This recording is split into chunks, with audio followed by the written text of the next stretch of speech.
영아부 친구들 안녕하세요. 사랑 일반 이하온 엄마입니다. 오늘은 출애굽기 7장 말씀을 함께 읽어요. 오늘도 말씀 가운데 하나님의 은혜와 축복이 우리 영아부 친구들 모두에게 임하시기를 간절히 소망합니다. 출애굽기 7장 여호와께서 모세에게 말씀하셨습니다. 나는 너를 파라오 앞에서 마치 하나님과 같게 할 것이다. 그리고 내 형 아론은 너를 위해 대언자가 될 것이다. 내 형 아론에게 내가 너에게 명령한 모든 것을 말해주어라. 내 형 아론은 파라오에게 이스라엘 백성을 그 땅에서 내보내라고 말할 것이다.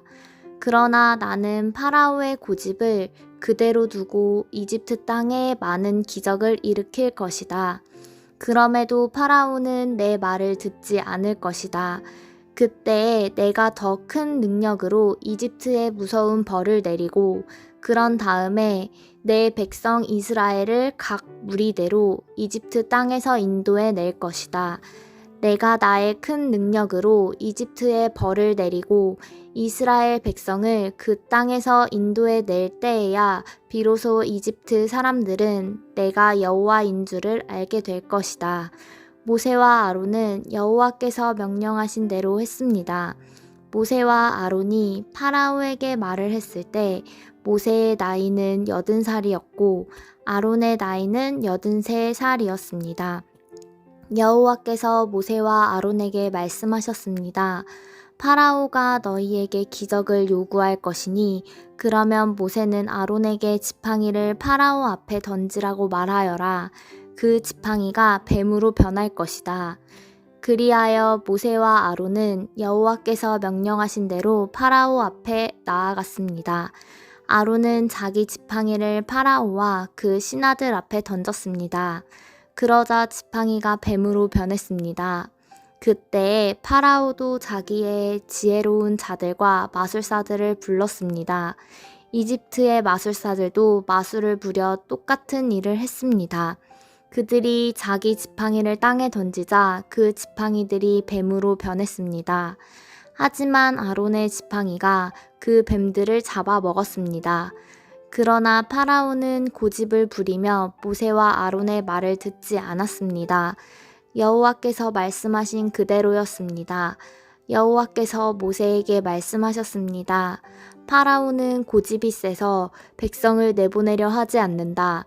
아침에 파라오가 나일 강으로 나올 것이니 너는 가서 강가에서 그를 만나라. 뱀으로 변했던 지팡이를 가지고 가거라. 그에게 이렇게 말하여라.